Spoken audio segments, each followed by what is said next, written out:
What do you love about Dubai? Because I think Dubai has rebranded itself so many times. We're in the personal brand space. I think Dubai is quite misunderstood, actually, from the outside world. Yeah. You know, anybody listening to you from within Dubai knows what Dubai is about. But I think from further afar, they think it's all about sports cars and high rises and gold, which it is as well, right? We have all of those things. But when I'm here, and I was at GITEX just the week before last, and I kept saying to people, you'll never find anywhere on earth with more dreams under one roof than right now. Because when you go through an event like GITEX, there's 180,000 people, I think, from all around the world.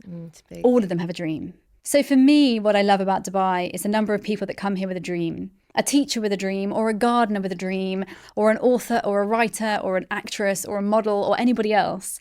That people come here to dream. And on the whole, this city gives them that dream.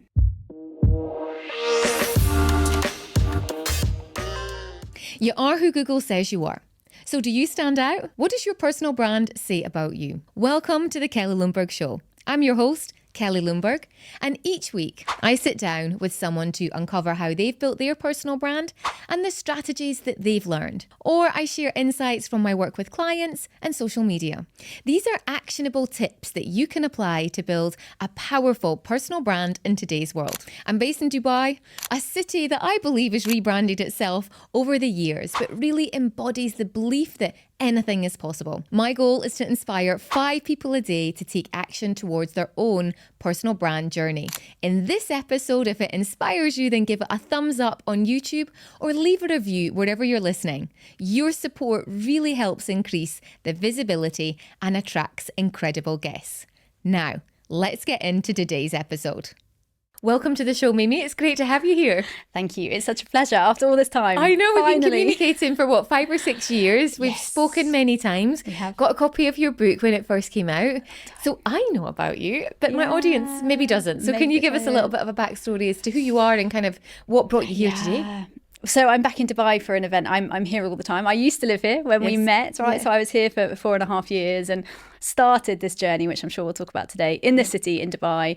Super grateful for everything Dubai has ever set up for me in this city of dreams that this is. It really has. And I'm going to come back and ask you a question about what you love about Dubai, but we'll leave that we'll come till back the to end. that. My specialism, Kelly, as you know, is in empathy and creating connection in our world. So how do we reconnect our workplaces and our world at large?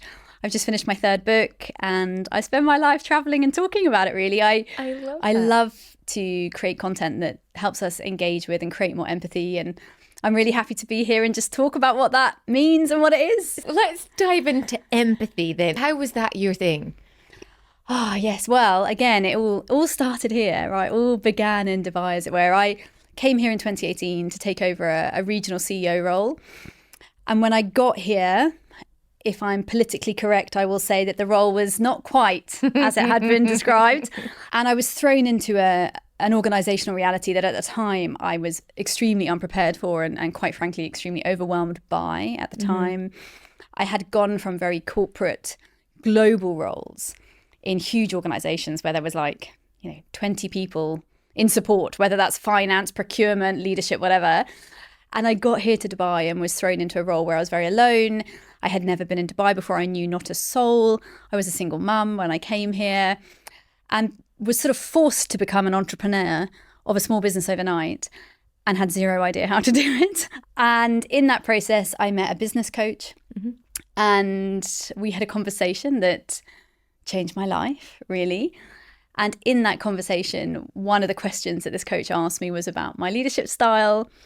And I was talking about intuition and saying that I was a very intuitive leader. And she stopped me and she said, Mimi, is it intuition or is it empathy? And Kelly, I remember at the time thinking, absolutely, what's empathy got to do with it? You know, this is completely irrelevant. But I did leave and study a little bit more what empathy is. I discovered the empathy deficit, which is the lack of connection in our world. And I started to write about it here in Dubai, all alone. And I think really, Kelly, it was like journaling. I never set out to be a best-selling author. That was not the plan. I think it often is the way, though, that, you know, for those that set out with those big grand plans, and it doesn't always necessarily happen, but when it comes so organically. Yeah, absolutely. Now, on reflection, I always say to people that my purpose found me. I didn't find it. You know, I wasn't, as I said, I didn't set out to change my life. I didn't set out to leave the corporate world. I loved the corporate world. I definitely didn't set out to write a book or 3 or anything else. I never thought I'd do a podcast. It was not my plan. It was as if the universe had a plan, and all I did was follow the energy of that. And 5 years later, I guess I'm living it. So I love that. So let's kind of break that down a little bit, because I always think that people are listening going, right, okay, so we've got from start to 5 years, but what were kind of some of the first steps? So then did you decide to start a business in empathy, or how did that, how did you solidify that? No, I absolutely didn't. It was just a passion. So after I left that coach, that lunch where she asked me about empathy, and I discovered a little bit more about it. And at the time, I remember so clearly, I was in Springs, which is where I lived in Dubai at the time. And I remember reading one specific piece of data that just, I'm a mum, I was a mum then already, stopped me in my tracks. And that piece of data was that the second biggest killer of our youth was no longer vehicle accidents, but suicide. Oh, wow. And I had never read anything like it. I had never had any reason to consider youth suicide up until that point in my life. And I remember just thinking to myself, why is it that no one's doing anything about this? Why is no one having this conversation? Not necessarily just about the suicide rates, but just what was going on in our world, this lack of connection. You know, we probably have the most development, the highest levels of growth, the most urbanized living, the highest quality of living. Or perceived quality that people see. Perceived quality in human history. And yet we have the highest levels of suicide, the highest levels of depression, the highest levels of segregation. 52% of your audience statistically are lonely. So we have this huge isolation issue.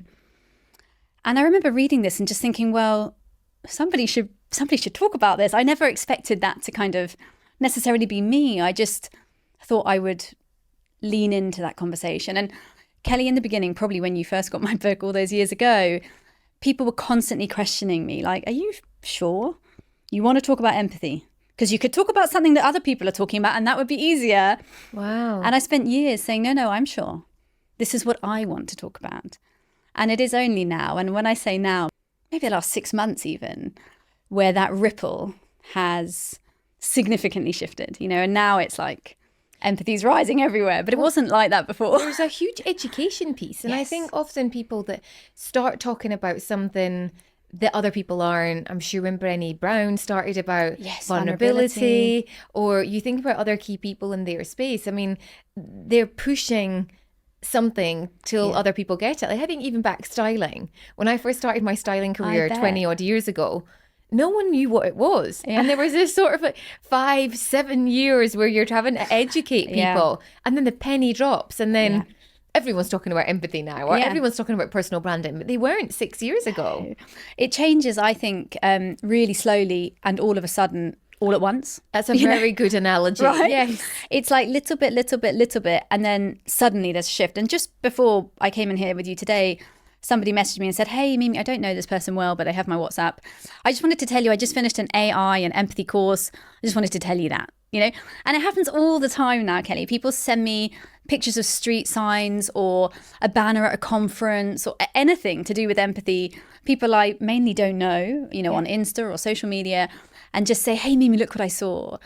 And that tells me more than anything else. You know, it's not about workshops or booking or numbers of stages or length of flights, but just people, humans who I don't know, who are sending me their version of evidence or examples to say, it's moving, Mimi. And here is an example from Texas, or here is something at Wimbledon, or wherever they see it. And that's why I say it happens really slowly and all at once, because suddenly, it's rising, and that gives me great pleasure. So how did you do the first book? Were you self-published? Did you just go, do you know what, I'm going to sit down and write all this? Because having completed a book this year, and got it out, it's not easy. I heard you say once on LinkedIn something around the same thing. I heard you say, like, I've done one, that's enough for now. Somebody had asked you, when are you writing the second? And you were like, no, hang on a minute. I just did one, right? It's not easy. I think. I know, but the confession is then, I've had another idea one. I know, and I said I'd never do another book. No, I tell you, it's like once you're in, you're hooked. I've just finished my third and I'm already thinking about the fourth. But the first one, as I touched on earlier, I started to write for myself. I really was just writing about what I was learning and why I felt empathy was relevant in the business world as according to the turnaround that I was doing at the time, because I was in this job that I mentioned that was a huge they needed a huge turnaround and I didn't know how to do it. So I was writing for myself. It was part of my own, I don't know, therapy for myself, right? To structure how I was going to do this in a culture I didn't know. There was a lot of damage in that business and I wanted to turn it around in the gentlest but most effective way. So I got to about 35,000 words. And I remember here in Dubai, a friend saying to me, why don't you publish a book? And I literally turned around. I was like, sorry, who? She was like, no, you should write a book. And I was like, me? No, I can't write a book. I mean, surely the only people that write books are like John Grisham and somebody in Harvard, right? But she convinced me. She said, try. It's a good friend. She was a good friend. She is a good friend. So I sent it to a couple of publishers, and there is a publishing company here called the Dreamwork Collective who do a lot of work with female authors. And I have a very bad memory, but I do remember I was in Media City and I was walking around one of the internal courtyards speaking to this lady who I now know really well, listening to her say, well, then, let's take the book, let's do it. And me thinking, you mean you actually want like this book, like now? She was like, yeah, finish it. So I did. I found the writing really easy at the time. I found the editing really hard, really, really, really hard. But now having done a couple more, I'm, I guess, better at it because the first time I didn't really know what I was doing. And again, I don't think I really thought about what would happen to that book. I just had a bee in my bonnet to write it. Yeah. And when it became a bestseller, and actually here in the UAE, it became a bestseller before it hit the shelf. And I remember opening Amazon and it was up there with like Malcolm Gladwell. In fact, it was ahead of him for 5 minutes, but still 5 minutes, right? Counts. Absolutely. 5 great minutes now. Absolutely. I don't know how long. And just feeling very excited, but also a huge amount of pressure because I thought, oh gosh, well, now it's really out. It's too late to take it back. Not that I wanted to, but I don't know. I don't talk about vulnerability very much, but I think that is quite a vulnerable moment. I don't know how you felt. You did it too. But when you finally realise that total strangers are going to read your book all over the planet, it's quite, I don't know, nerve-wracking, right? I don't know how you felt, Kelly. I think for me, it was listening to the book. Interesting. Was the bit, because I nearly wanted to do the Audible book before I wanted to do the book published, because I'd already published a book a decade ago. Okay. So for me, the Audible part is how I consume content. So that to me has a much bigger emotional connection. So that for me was much more of a triumph. I'm much more nervous because I'm going to be in people's ears. Or they're listening, and then what are they going to think of my accent? Or what are they going to think? What are they going to think of the way I had real issues with pronunciation? I wrote the book, but I can't pronounce half the words that are in the book. I didn't realise that when I read it. Have you done Audible versions?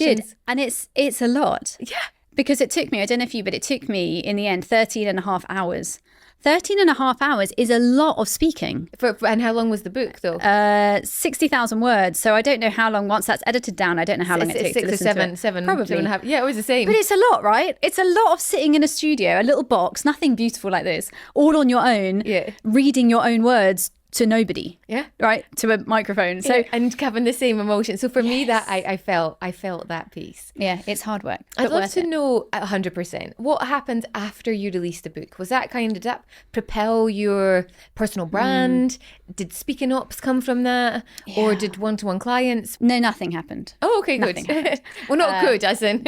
I'm saying that for dramatic appeal, but really the book came out in 2020. So really nothing did happen. You know, it was a very difficult year to launch a book. I couldn't do any of those fun things like have a book launch or have a beautiful evening, you know, where people came and signed. I couldn't do anything. It was COVID times. So not much happened, but it did start a ripple effect. You know, and I think in many ways it held me accountable to that. You know, once you've put all that effort and time and money into getting a book into the world, you kind of have to deliver on that. So again, that's why I say nothing happened, but everything happened in the next few years. I think the next couple of years, let me answer that slightly differently. People always ask me, what's your sort of advice or tips for building a personal brand or, you know, having your message out in the world? And my number one, Kelly, is consistency. Mm-hmm. So even though very little happened immediately after writing the book or launching the book, I spoke about empathy online every single day, every Sunday, Christmas Day, every day. It's now been 5 years, every single day. Now I speak many times a day, but constantly doing that. So when, I guess, 2.5 to 3 years later, things really started to pick up, the depth of work, the body of work was already huge. Now when you go to 5 years, I mean, there's pages and pages and pages and pages of content. We just did our numbers recently. We have over $7 million in PR value. Wow. Over those 5 years. But that's how much I've been writing for 5 years, right? And have you worked with a PR company? So I've worked with a few, yes. I've worked with a few, and maybe we can talk about it later. But I think one of the lessons that my dad taught me actually is that you have to spend money to make money. And I think that is a hugely important lesson for anybody going down this journey. I mean, having this branding, even the microphones in front of us, the mugs, all of your backdrop, these things cost money, right? Someone is designing them and printing them and bringing them. And it was the same with PR and with spreading this educational message about empathy. Mm-hmm. You know, you have to just keep spending money in the belief, and I did believe, I've always believed, that the world needs more empathy, that what I'm trying to do is needed in the world. So it was never a business. Someone asked me on Friday in another podcast, how's being an entrepreneur? And I was like, oh, am I an entrepreneur? I'm not sure I am an entrepreneur. Am I? You know? So this was fueled by a passion that I believe deeply, that the more the world talks about empathy, the more empathy the world will have. And so every opportunity there is to help people understand that, just to slightly change their mind, I did. So everyone that asked me to speak or write or comment or appear, I did for years. And as I said, then I think around year 3, that started to shift. And around year 5, which is now, it has incrementally shifted.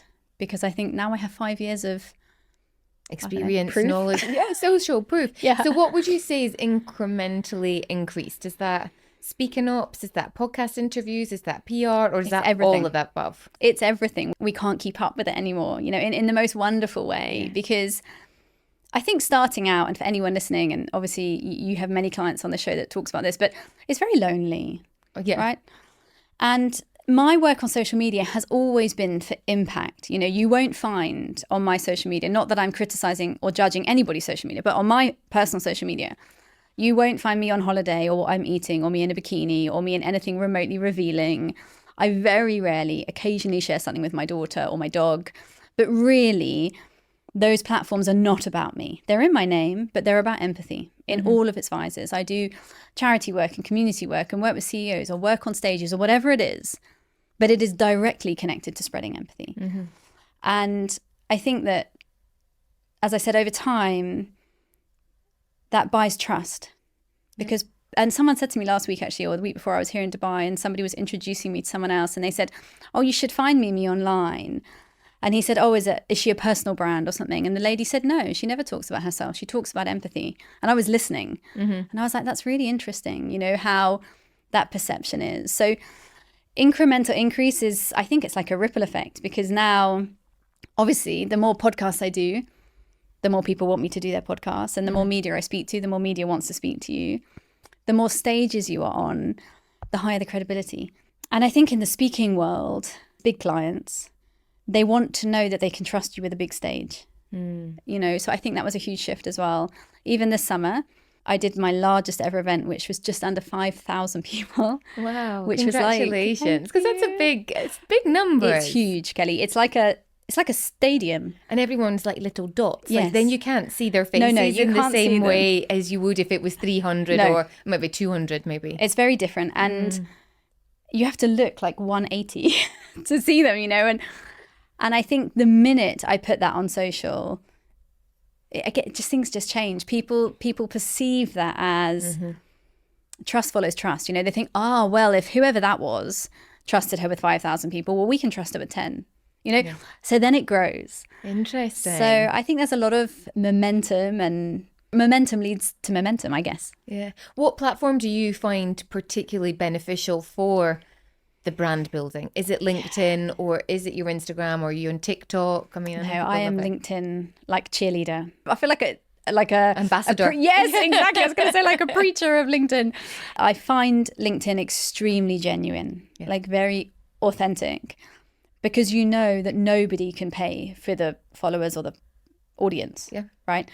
So on platforms like TikTok or Instagram, obviously you can buy followers, and that's fine, because again, momentum leads to momentum. So there's nothing bad about spending on paid media or growing that way at all. But what I found, Kelly, again, particularly in the last 6 months, is that the faster my Instagram was growing, the more, I don't know, irrelevant the engagement was becoming. So it really led me to stop. And I love Instagram, but I love Instagram because I'm a visual person and it's pretty. Yeah. Right. So I like to have my Instagram because I like to look at it myself. I'm like, oh, it's like a nice diary. Yeah.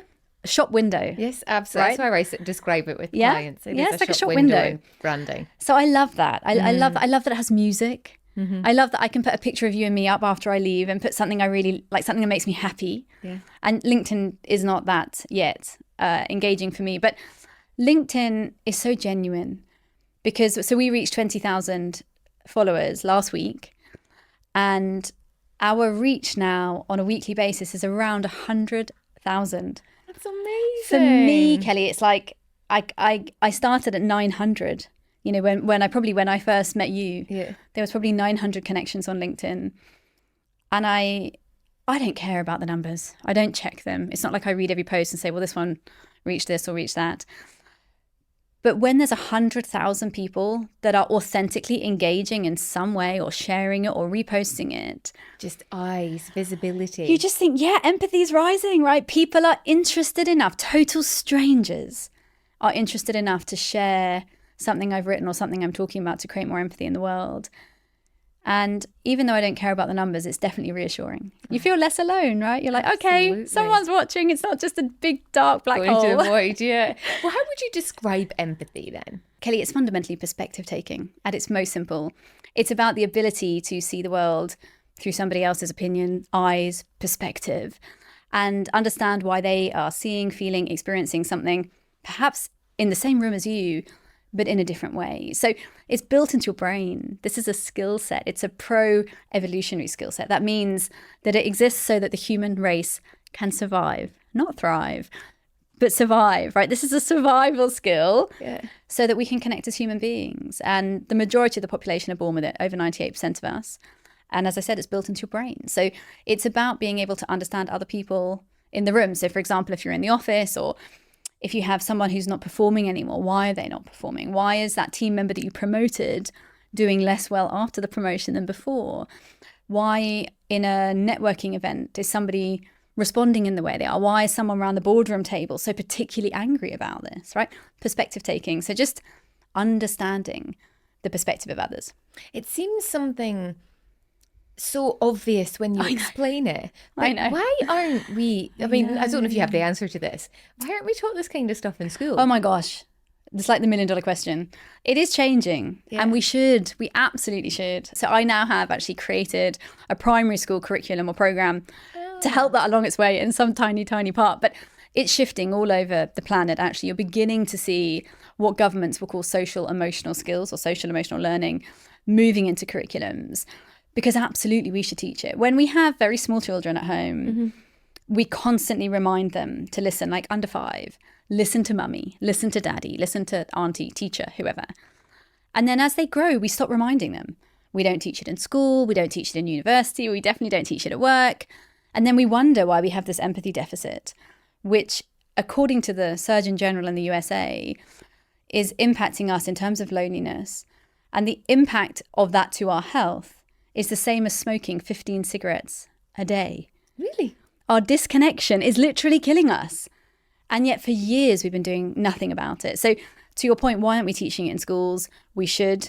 Yeah. We need our children to understand each other. We need our children to fill the gaps as they grow. And hopefully that is beginning to shift as well. But have you got something that you can share tangibly of you sharing that with someone and then the result that it's had on someone's life or experience? There's so many. And actually, I mentioned earlier, I finished my most recent book, and it's full of those stories, which is very different from the first two. I wanted to make sure I shared all of these examples, but I'll tell you one about my daughter because it's personal and it's a really nice story in that. So she's 7, and a few weeks ago, I have somebody who was picking her up from school, routinely helps me with the school pickup, and she called me And to any parent, when someone calls you that you know is transporting your child somewhere, you're like, what's wrong? And she said, I just want to tell you something's happened at school, at the school gates. And your daughter, she's been crying. She's a bit upset. And she explained to me that another parent had come to school, obviously had had a bad day. And there was a misunderstanding between these 3 little girls. They're all 6 and 7. And the other 2 little girls were not with their mum. So my daughter and the other little girl were with carers. And there was the mum with the 3rd child. And for whatever reason, that mum that day was very upset and was screaming. And of course, the little girls all cried because they're little girls and this is a mum. Anyway, so I sort of prepared myself. I live very close to school, like 6 minutes. So a few minutes later, the front door opens and she comes in and I'm expecting to see, this traumatized, sad little girl. And she sort of bounds towards me. Hi, Mum. And I said, Umi, did something sad happen today after school? And she sort of sighed and she said, yeah, Mummy, it did. And I asked what happened and she told me and she said this mummy, was really shouting at us. And I said, and Umi, how did that make you feel? And she stopped and she looked at me and she said, Mummy, you know what I think? I said, no, tell me. I think that when that mummy was a little girl, nobody listened to her. So now that she's grown up, she feels like she has to shout to be heard. Oh, wow. I know. I just looked at her and I was like, yeah, I think that's probably true. And she was like, but anyway, I'm going to get some chocolates. Bye. And, she left. Not only was that just this unbelievable moment of realizing that children are born with empathy, they absolutely fundamentally understand this. Yeah. But in terms of your question, which is an example where empathy can change someone's life, obviously in this case, it's my daughter, but people ask me whether empathy is a weakness or whether it will make you soft. And this case will prove exactly the opposite. It makes you resilient. It meant that little girl, my daughter or otherwise, was able to go through a traumatic experience for a 7-year-old. Absolutely. And within 10 minutes, work through it, manage how she felt about that, and move on. So just imagine if all of us had that skill in the workplace. When we talk about toxicity or difficult bosses or conflict, imagine if we could all take that 7-year-old skill into our lives and how different that would make. So I have many stories of adults too, but I love that one because it's so totally natural. Yeah. And for anyone listening who is like, but maybe empathy makes you soft, or maybe it's a weakness or a soft skill, which it's not. It's proof it definitely isn't. So you go into organizations now and work on a one-to-one, or is it keynotes, or is it half-day workshops? How does it work? Yeah, so I mainly do keynote speaking. My real passion is in what I would say broadcast media. So any format where there is a way to connect with one to many, you know. But I also do a lot of masterclasses and workshops. Yeah. Half days, full days, sometimes 2 days. I've started doing a few leadership kind of retreats, just taking them off site and looking at the future of leadership and conscious leadership and what that means from, most of my work empathy is fundamentally based on listening. So most of what we're teaching and working through is listening. How do you listen? Neurolinguistics of listening. How do you create engagement and motivation? How do you create environments where people want to stay? Psychologically safe environments. And yes, I do a little coaching, but I'm definitely not a coach. But I'm finding more and more that there is a desire or a demand from people just to have someone that listens to them, So I say yes occasionally to that, if I feel that I can be of value, because I'm not a coach and I'm not qualified as a coach, and I'm super conscious of all the phenomenal coaches out there. Yeah. But I think that if there's an opportunity where I can be of help by listening to that person, then I do that as well. And you spend a lot of time traveling. Oh my gosh, so much. The word has got out, the momentum is happening, the ripple effect, which, if you'd said 5 years ago here in Dubai, you've been around in many different places over the last 12 months, but how do you manage that with a small family? Oh my gosh, it's really tough. I'm very lucky that I have an extremely supportive partner, and he helps me a huge amount to be at home and to just make sure that works. I have a lot of help at home, which is one of the great benefits of living in the Asia region. And I'm super conscious of that all the time, Kelly, because when I meet my friends or colleagues in Europe or America, that childcare is not as available as it is in the East. So I am very open about that. Yeah. In the end, there are only 24 hours in a day, and people talk about work-life balance. I don't believe in balance. I think it's about integration. It's about choices. I always say to people, you have 1 hour, each hour. you can choose how to spend it. I can choose to be here with Kelly talking about this, but then I'm not at home cooking dinner. That's a choice. It's not about balance. It's just a choice. So I have a really good support structure. But other than that, yeah, I believe that momentum leads to action. So I say yes to as much as I can. I think I have 8 more countries before December. So wow.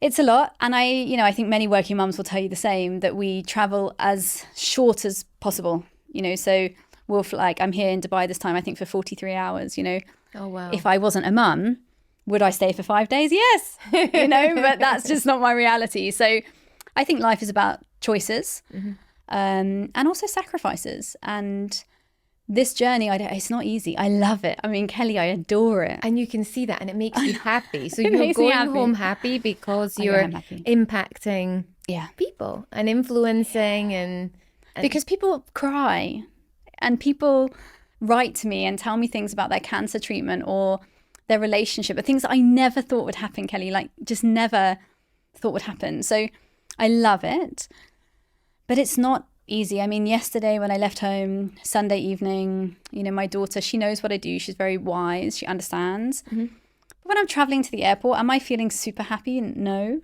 Do I really want to get on a plane and leave her on Sunday and we've got a new puppy? So I've left the puppy and,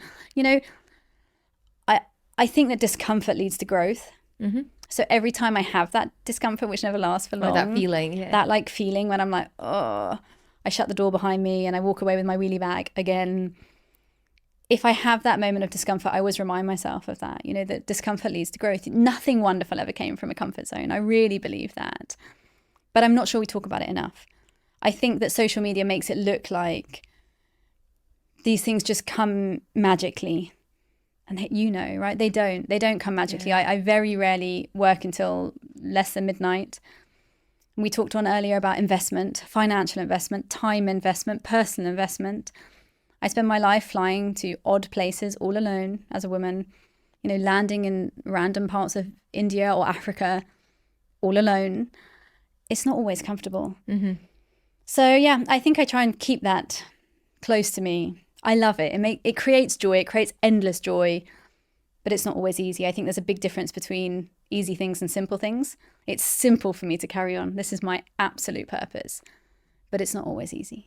And I think a lot of people see, I think social media in that space, they see, oh, Mimi's flying here or Mimi's doing this or I want that. But then they don't always see the closing the door behind and getting in the taxi, going to the airport, going, okay, this is going to be a wee bit harder. Yeah, that's, I think, the reality of social media is that, and I'm very, authentic on my social media. I don't, as I said earlier, I don't hide anything, and I also don't show, I try to keep it about empathy.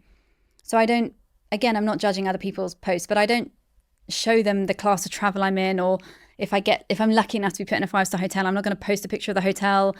That's not what this is about for me, right? I try to not ever glamorize what I'm doing. Is it glamorous? Yes, sometimes it's wonderful.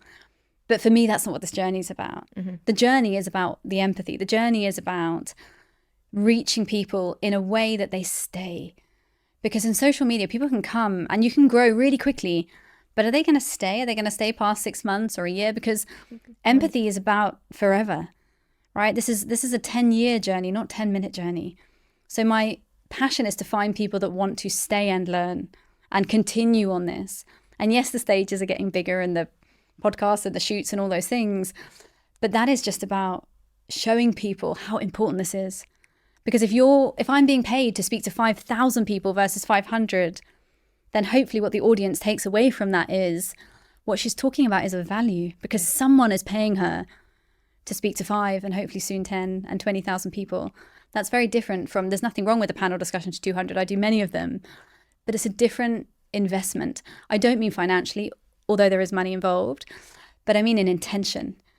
If there are organizations or conferences that are putting empathy on the stage and saying this is valuable enough for this wide scale of people. It's a different energy. Energy changes and intention changes and the perception changes.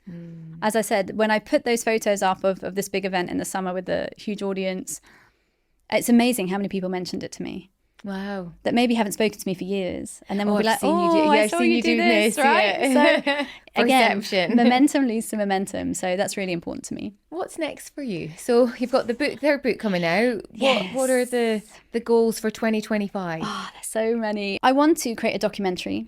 I want to start in India and then come to the Gulf and run a documentary that really discovers the most empathetic places on earth. I want to go and look for them and experience them and put them on camera for people. So much of creating empathy is in small actions, and more of my, I don't know, training is in that, right? In eye contact, in smiling, in listening. And I want to prove that to people. So I want to create a documentary. Gosh knows how I'm going to fund it.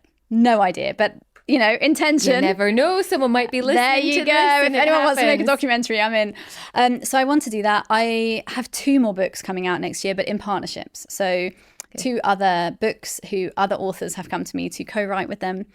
So that's really nice. One of them's out of the US. So that's really exciting because it's Different a new market. Yeah.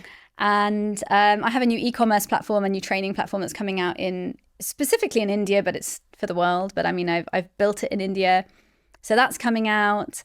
So yeah, there's lots of fun things. And I hope to do more in America next year. I've just started doing more there. And I think it's just got a bigger scale. Again, those conferences with the big audiences, there's more of them, but it's hard. I mean, Asia to the US is a long trip. I went to Florida recently. Yeah, it was 33 hours each way. So yeah, it takes a little bit more time.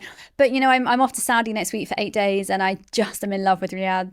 So there's so much happening there just now. There's so much happening. There really is. And even Dubai, I feel like in many ways Dubai was a home for me. And then I left for a few years. And even now, just being here more often is such a joy. There's so much talent and passion here. I think 25 is just about more of the same, as many hours as I can possibly fit in, while still keeping my weekends at home for my daughter and my pets. And my boyfriend, he's important too. Just third on the list, in no particular order. No particular order. It does not go daughter, puppy, boyfriend. No, unlikely. I wanted to ask that question about what do you love about Dubai? Because I'm asking everyone this now this year, because I think Dubai has rebranded itself so many times. We're in the personal brand space. So you touched on it just there. Is that the answer you want to go for? Is there anything else you want to add to that? I think Dubai is quite misunderstood, actually, from the outside world. Yeah. Anybody listening to you from within Dubai knows what Dubai is about. But I think from further afar, they think it's all about sports cars and high rises and gold, which it is as well, right? We have all of those things. But when I'm here, and I was at GITEX just the week before last, and I kept saying to people, you'll never find anywhere on earth with more dreams under one roof than right now. Because when you go through an event like GITEX, there's 180,000 people, I think, from all around the world. It's big. All of them have a dream, right? Of some type of tech platform or intervention or growth or innovation or AI-driven, manifestation of some form. So for me, what I love about Dubai is the number of people that come here with a dream. And that can be any level, not necessarily big, famous people with dreams, anyone with a dream. A teacher with a dream, or a gardener with a dream, or an author or a writer or an actress or a model or anybody else. But people come here to dream. And on the whole, this city gives them that dream.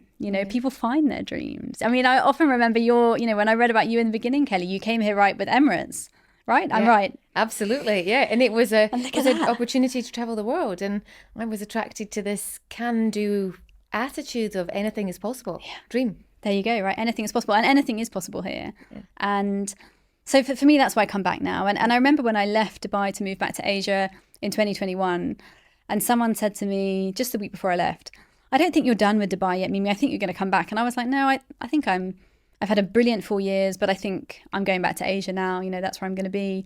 And she often reminds me now. She's like, I told you, right? So it's for me, it's a city of dreamers. And I think in a world that is incredibly difficult, and even our region at large, where there's such tension and disappointment and trauma, to come here and just have that energy for change and transformation, that can do anything is possible attitude, is a gift. And in that way, it's a city that keeps on giving that gift. I love that. Thank you so much for sharing it. I've Thank really you. enjoyed our conversation. Again, we could keep chatting because Good. this was sort of a long overdue catch up, but I Yes. really am glad that we did this in Thank you. person Yes. rather than a couple of years ago on Zoom or Yes. Riverside or something like that. So- Riverside, yes. No, well, thank you for having me, and congratulations, Kelly, because equally I watch you every week and look at what you're doing, and I think you're bringing so much energy to so many people, and people are needing what you're doing, that optimistic, elevated sense of you can live your dream.